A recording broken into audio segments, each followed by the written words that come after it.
Every girl wants to be in love, all right? Every young girl and every old girl, okay, wants to be in love with a man that they perceive as their sexual best, okay, as their alpha, as their best dude that they could ever be with.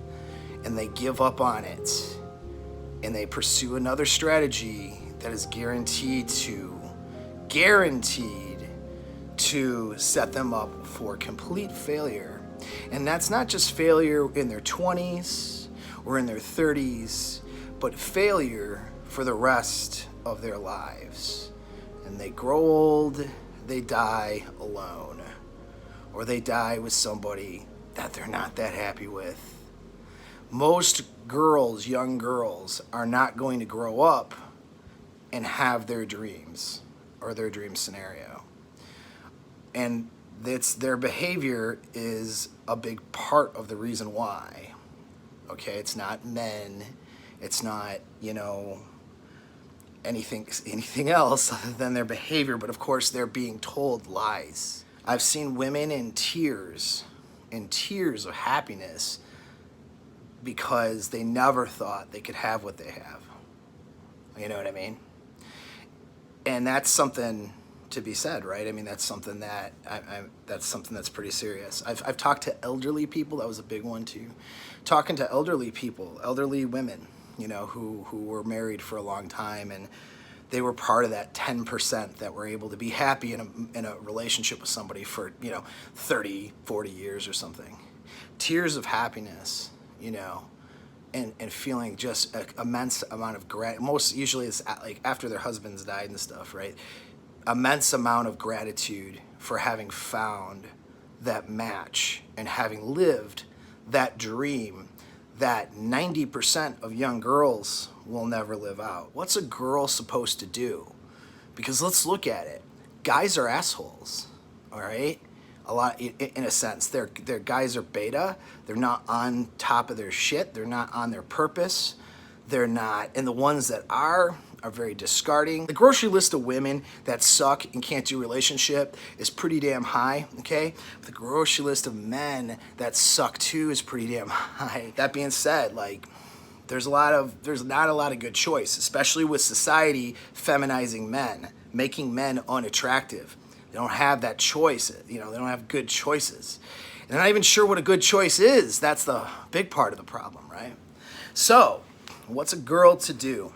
We know for a fact that notch count and racking up lays can mess a girl up. Psychologically, emotionally, rendering her incapable of ever being able to be in a healthy relationship with somebody. She won't have the coping skills, she won't have the emotional draw, and the biggest reason, if you haven't figured it out from my lengthy videos before, is because there's a neurochemical response that's supposed to happen when you bang someone that allows you to bond with them. Women lose it over time through multiple partners. I don't know all the answers, but we know what they're not supposed to do. We know girls are not supposed to, and I don't care if you did, I don't care if you were a high-priced hooker for 10 years and have a notch count of 1,000. It's not gonna help you, it's not gonna help women, and it's not gonna help men either who white knight women to ignore the data and to ignore the facts. You have to look at what reality is and then deal with reality as it is, not ignore it, okay, not pretend like it doesn't exist, not pretend like you're different. All girls think they're different. Oh yeah, I know all this shitty behavior is bad, but I'm different. I'll be okay. My sister will be okay. My friend will be okay because she's different. This person's different. You're not fucking different, okay? You're not. The only thing that seems to make sense is that you're just more selective. Because we have these genetic drives, and if you're seeking meaningful pair bonding experiences, then you're gonna have more of those than you're gonna have meaningless experiences, Which means the likelihood of you destroying your neuroreceptors and conditioning them only for short-term variety sex versus long-term pair bonding. It's a lot less likely you're going to destroy those neuroreceptors by pursuing more bonded experiences with men when you choose to give yourself to them sexually. Find a way that works for you, that makes sense to you, to be selective about who you're choosing. And I'm not saying wait till marriage, because you don't know if the guy you're seeing is marriage material or not. You're not going to find that out for a year or two. You might not know. And so I'm not sitting here trying to give you a moralistic view. And I'm sure as hell, by the way, if you're a girl watching this or a woman who has executed a terrible strategy, I'm not judging you for it. I mean, yeah, it wasn't good, but everyone told you that that was the right answer. So what were you supposed to do? You know what I mean? Like, I get why girls make these bad decisions, and I have a lot of compassion for it because everyone's telling you the wrong shit. So the answer though, man, like, you can't keep doing the same stupid crap that everyone else is doing and expect to then turn around and be successful.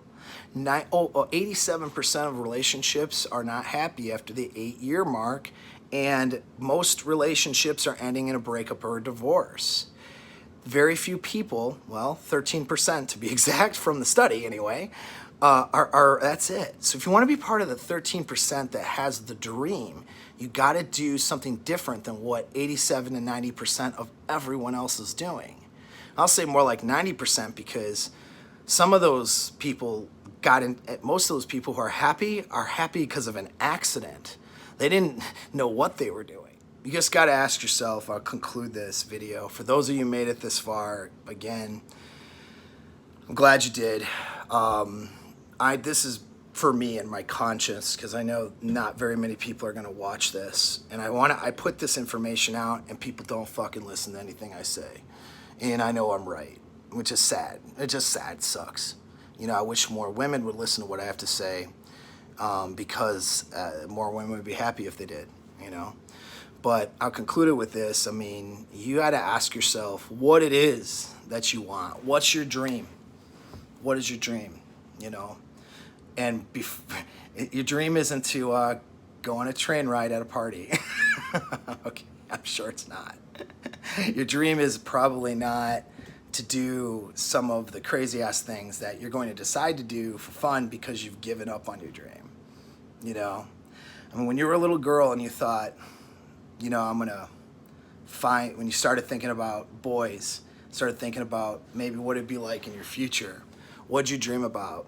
Did you dream about switching off dudes every year or every 6 months?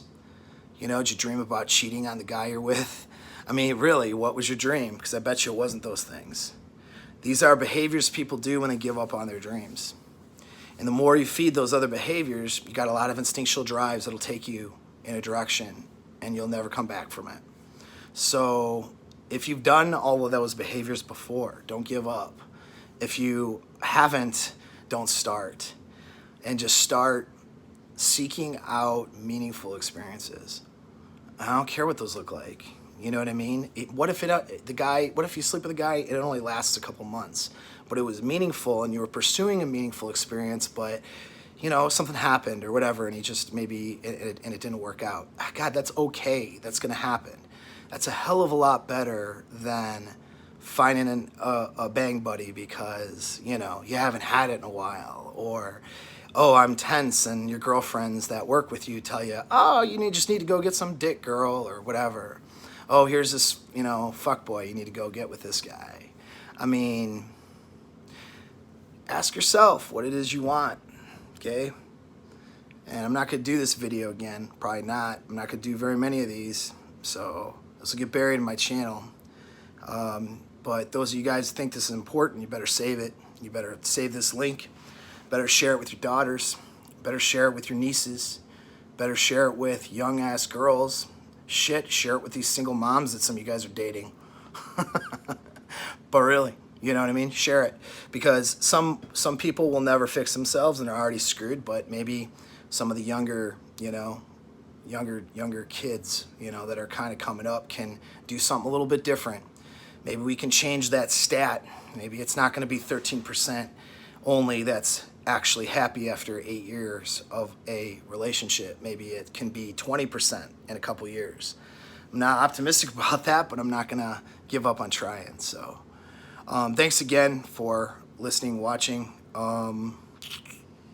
Yeah, but at the end of the day, ladies, it's up to you what you want to do. And nobody's going to do it for you.